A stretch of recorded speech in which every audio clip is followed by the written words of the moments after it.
ಮಹಾತ್ಮ ಗಾಂಧಿ ಕೊಲೆಯನ್ನು security lapse, intelligence failure. ಸರ್ಕಾರ ಯಾರ ಕೈಲಿತ್ತು, ಭದ್ರತೆ ಯಾರ ಕೈಲಿತ್ತು, ಇಂಟೆಲಿಜೆನ್ಸ್ ಯಾರ ಕೈಯಲ್ಲಿತ್ತು? ಹಿಂದುತ್ವವಾದಿ ಸಿದ್ಧಾಂತದಿಂದ ಮಹಾತ್ಮ ಗಾಂಧಿ ಕೊಲೆ ಆಯಿತು, ಮಾತಾಡಿಲ್ವಾ ಯಾರು?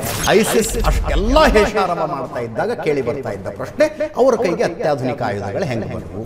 ಇಸ್ಲಾಮಿಕ್ ಟೆರರಿಸಂ ಆದಾಗಲೆಲ್ಲ ಸೆಕ್ಯೂರಿಟಿ ಲ್ಯಾಬ್ಸು ಬೇಹುಗಾರಿಕಾ ವೈಫಲ್ಯವೇ ಚರ್ಚೆಯಾಗುತ್ತೆ. ಅಲ್ಲಿ ಬಿಡ್ರಿ, ಅದೇನೋ ಆ ರಾಜ ಅಲ್ಲಿಗೆ ಹೋಗ್ಬೇಕು ಅಂತಿದ್ದ, ಈ ರಾಜ ಇಲ್ಲಿಗೆ ಬರಬೇಕು ಅಂತಿದ್ದ, ಪ್ರತ್ಯೇಕವಾದಿ ಮನಸ್ಥಿತಿ ಇದೆ, ಫಾರ್ ಆರ್ಗ್ಯುಮೆಂಟ್ ಎಲ್ಲವನ್ನು ನಿನ್ನೆ ರಾಬರ್ಟ್ ಮಾತ್ರ ಹೇಳಿದ್ರು, ಹಿಂದೂ ಮುಸ್ಲಿಂ ವಿಭಜನೆಯ ಮನಸ್ಥಿತಿ ಅಂತ. ಅದು ಆ ಕಾರಣ ಮಹಾತ್ಮ ಗಾಂಧಿಯಿಂದ ಗೌರಿ ಲಂಕೇಶ್ ತನಕ ಪ್ರತಿ ಕೊಲೆಯೂ ಕೂಡ security lapse, intelligence failure.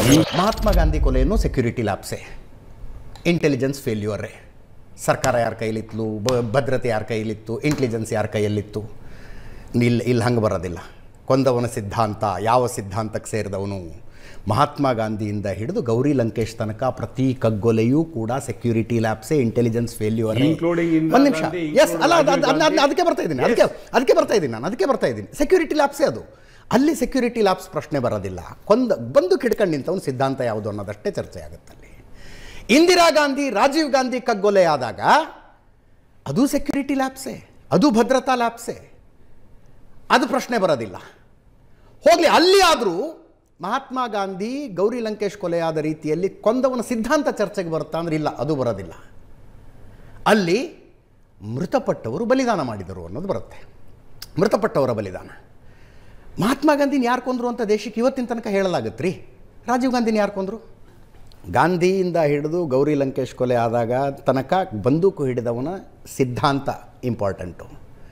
Indira Gandhi, Rajiv Gandhi ಕೊಲೆ ಆದಾಗ ಸಿದ್ಧಾಂತ ಇಂಪಾರ್ಟೆಂಟ್ ಆಗೋದಿಲ್ಲ, security lapse, intelligence lapse important ಆಗೋದಿಲ್ಲ. ಅಲ್ಲಿ ಇಂಪಾರ್ಟೆಂಟ್ ಆಗೋದು ಬಲಿದಾನ. ಕೆಲವು ಸಂದರ್ಭದಲ್ಲಿ ಸೆಕ್ಯೂರಿಟಿ ಲ್ಯಾಬ್ಸ್ ಬರುತ್ತೆ, ಇಂಟೆಲಿಜೆನ್ಸ್ ಲ್ಯಾಬ್ಸ್ ಬರುತ್ತೆ, ಆಯುಧಗಳು ಎಲ್ಲಿಂದ ಬಂತು ಅಂತ ಪ್ರಶ್ನೆಗಳು ಬರುತ್ತೆ. ಅದು ಯಾವಾಗ ಅಂದರೆ ಇಸ್ಲಾಮಿಕ್ ಟೆರರಿಸಮ್ನ ವಿಷಯದಲ್ಲಿ. ಐಸಿಸ್ ಅಷ್ಟೆಲ್ಲ ಹೇಷಾರವ ಮಾಡ್ತಾ ಇದ್ದಾಗ ಕೇಳಿ ಬರ್ತಾ ಇದ್ದ ಪ್ರಶ್ನೆ, ಅವರ ಕೈಗೆ ಅತ್ಯಾಧುನಿಕ ಆಯುಧಗಳು ಹೆಂಗೆ ಬಂದವು? ಅಷ್ಟು ದೊಡ್ಡ ದೊಡ್ಡ SUV ವಾಹನಗಳು ಹೆಂಗೆ ಬಂದವು? ಅಮೇರಿಕಾ ಕೊಡ್ತಾ, ಯುರೋಪ್ ಕೊಡ್ತಾ, ತಗೊಂಡೇನು ಮಾಡ್ತೀರಿ?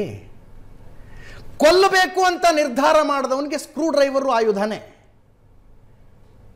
ಕೊಲ್ಲುವ ಮನಸ್ಥಿತಿ ಇಲ್ಲದವನ ಕೈಯಲ್ಲಿ ನೀವು ಅಣುಬಾಂಬ್ ಕೊಟ್ಟರು ಏನು ಮಾಡ್ತಾನವನು?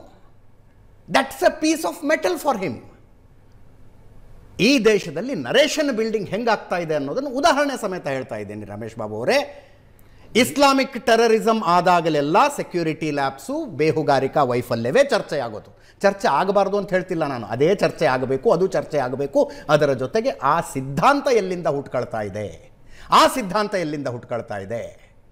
ಅರೆ, ಶಿವಮೊಗ್ಗದ ತೀರ್ಥಹಳ್ಳಿಯಲ್ಲಿ ಶಾರಿಕ್ ಅನ್ನೋ ಹುಡುಗರಿ, ಅಲ್ಲಿ ಬಿಡ್ರಿ, ಅದೇನೋ ಆ ರಾಜ ಅಲ್ಲಿಗೆ ಹೋಗ್ಬೇಕು ಅಂತಿದ್ದ, ಈ ರಾಜ ಇಲ್ಲಿಗೆ ಬರಬೇಕು ಅಂತಿದ್ದ, ಪ್ರತ್ಯೇಕವಾದಿ ಮನಸ್ಥಿತಿ ಇದೆ, ಫಾರ್ ಆರ್ಗ್ಯುಮೆಂಟ್ ಎಲ್ಲವನ್ನೂ ಒಪ್ಕೊಳ್ಳೋಣಪ್ಪ. ಶಿವಮೊಗ್ಗದ ತೀರ್ಥಹಳ್ಳಿಯಲ್ಲಿ ಶಾರಿಕ್ ಅನ್ನೋನಿಗೆ ಕುಕ್ಕರ್ ಬಾಂಬ್ ಮಾಡುವ ಅನಿವಾರ್ಯತೆ ಯಾಕೆ ಬರುತ್ತೆ? ನಿನ್ನೆ ರಾಬರ್ಟ್ ವಾದ್ರಾ ಹೇಳಿದ್ರಲ್ಲ, ಹಿಂದೂ ಮುಸ್ಲಿಂ ವಿಭಜನೆಯ ಮನಸ್ಥಿತಿಯನ್ನು. ಅದು ಆ ಕಾರಣಕ್ಕೆ ಭಟ್ಕಳದಲ್ಲಿ ರಿಯಾಜ್ ಭಟ್ಕಳ, ಯಾಸಿನ್ ಭಟ್ಕಳ ದೇಶದ ಮೂಲೆ ಮೂಲೆಯಲ್ಲಿ ಬಾಂಬ್ ಬಿಡೋ ಮನಸ್ಥಿತಿ ಅವ್ರಿಗೆ ಯಾಕೆ ಬಂತು? What is feeding them? ಅವ್ರನ್ನ ಫೀಡ್ ಮಾಡ್ತಾ ಇರೋದೇನು?